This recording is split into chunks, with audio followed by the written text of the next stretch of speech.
Hello दोस्तों, इस खास एक्सप्लेनर में आप सभी का बहुत बहुत स्वागत है।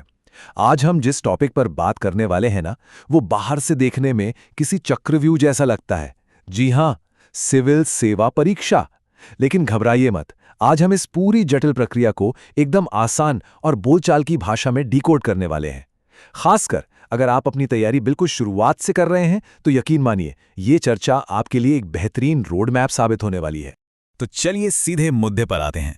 देश के सर्वोच्च प्रशासनिक पदों तक पहुंचने का यानी आईएएस बनने का सपना हर साल लाखों युवाओं के मन में पलता है। देखिए, ये सफर यकीनन चुनौतीपूर्ण है, रास्ते में कई स्पीड ब्रेकर्स भी आएंगे, लेकिन अगर शुरुआत से ही आपके पास एक स्पष्ट और सही रूपरेखा होना, तो ये मंजिल हासिल करना पूरी तरह से मुमकिन है। एक अच्छे मार्गदर्शक की तरह आज हम इसी रास्ते के हर एक पड़ाव को बारीकी से समझेंगे। आज के हमारे सफर के 5 मुख्य पड़ाव होंगे।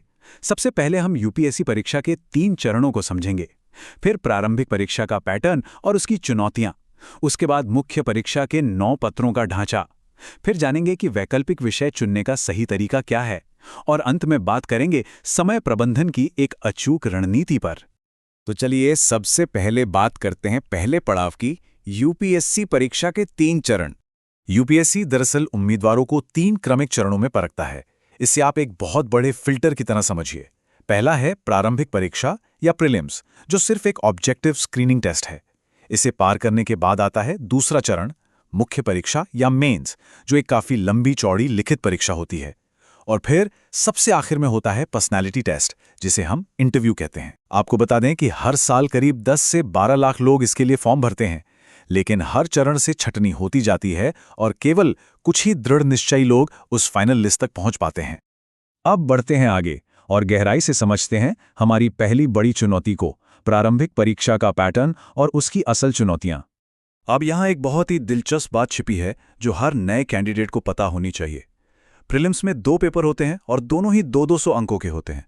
लेकिन असली खेल यहाँ है कि पेपर 2 यानी सीसैट सिर्फ एक क्वालिफाइंग टेस्ट है। मतलब इसमें आपको सिर्फ 33% अंक लाने होते हैं बस। इसका सीधा सा मतलब यह है कि आपकी जो असली दौड़ है वो पेपर 1 यानी जनरल स्टडीज में है, क्योंकि सिर्फ और सिर्फ इसी के अंकों के आधार पर यह तय होगा कि आपको मेंस में बैठने का टिकट मिलेगा या नहीं।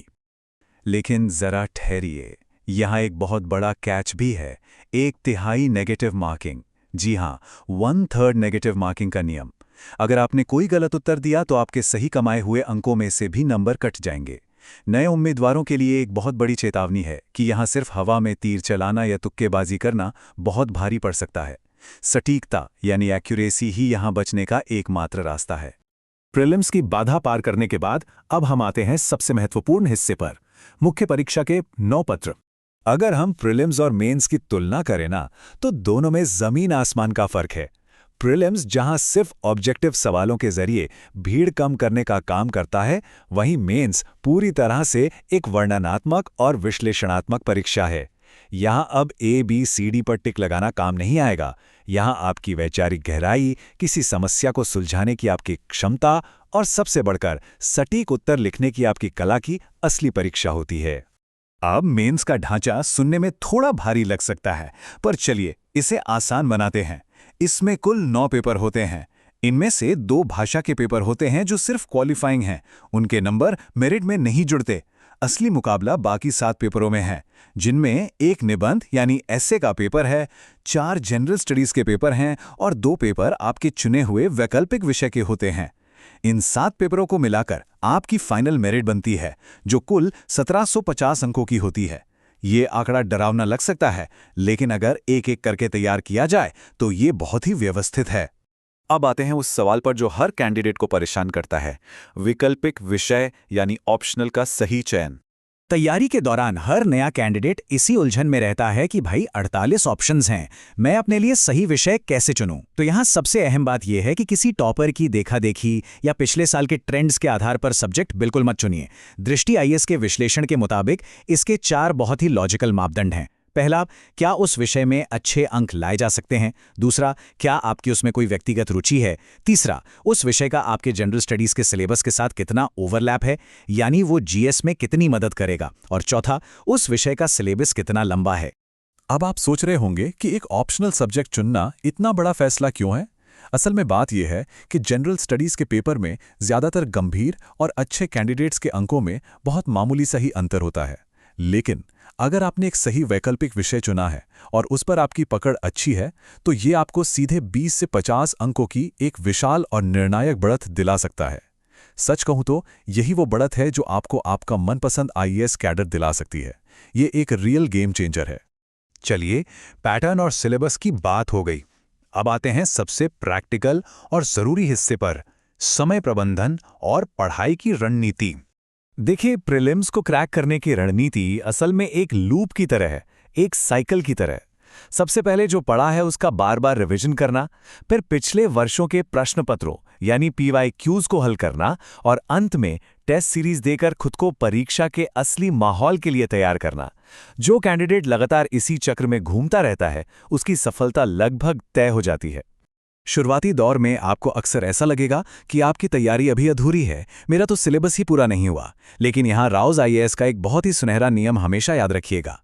कोई भी उम्मीदवार 100% परफेक्ट नहीं होता, और सच तो ये है कि आपको यहाँ परफेक्शनिस्ट बनने की ज़रूरत भी नहीं है। एकदम सब कुछ परफेक्ट होने का इंतजार मत कीजिए, बस अपने मजबूत रिवीजन पर भरोसा रखिए और पूरे आत्मविश्वास के साथ आगे बढ़िए। और जहाँ तक मुख्य परीक्षा की बात है, तो वहाँ सफलता का सबसे बड़ा सीक्रेट हथियार क्या है? रोजाना उत्तर लिखने का अभ्यास, डेली आंसर राइटिंग। मेंस की परीक्षा बहुत लंबी और थकाऊ होती है। वहां आपका हर एक सेकंड कीमती है। दिमाग में आ रहे विचारों को तुरंत कागज पर उतारने की कला रातों रात नहीं आती। इसके लिए आपको रोजाना अभ्यास करना ही होगा, तभी आप उस दबाव में टाइम मैनेज कर पाएंगे। तैयारी की शुरुआत में एक गलती लगभग हर कोई करता है, बाजार जाना और किताबों नोट्स का एक पूरा पहाड़ खरीद लाना। एक ही विषय के लिए 10 अलग अलग किताबें जमा करना कोई समझदारी नहीं है दोस्तों। सफलता का असली और सबसे बड़ा गोल्डन रूल यही है कि 10 अलग अलग स्रोतों को एक एक बार पढ़ने के बजाय एक प्रामाणिक स्रोत, जैसे कि आपकी एनसीईआरटी किताबें, उन्हें 10 बार पढ़ा जाए। कम किताबें रखिए, लेकिन उनका बार बार रिवीजन कीजिए। यही आपके ज्ञान को सॉलिड बनाएगा। तो दोस्तों, अपनी इस पूरी चर्चा को हम एक बहुत ही अहम और प्रेरणादायक विचार के साथ खत्म करते हैं। हमारे देश को हमेशा ऐसे काबिल, सही वक्त पर सही फैसले लेने वाले और योग्य प्रशासकों की जरूरत रही है जो सिस्टम में रहकर समाज में कोई सकारात्मक बदलाव ला सकें। एक सही दिशा, आपका अटूट समर्पण और लगातार की गई मेहनत के दम पर यह कठिन लगने वाला सफर भी आराम से तय किया जा सकता है। तो सोचिए, क्या अगली पीढ़ी का सबसे बेहतरीन प्रशासक आप में से ही कोई है? शुरुआत करने का इससे बेहतरीन समय और कोई नहीं हो सकता। All the best.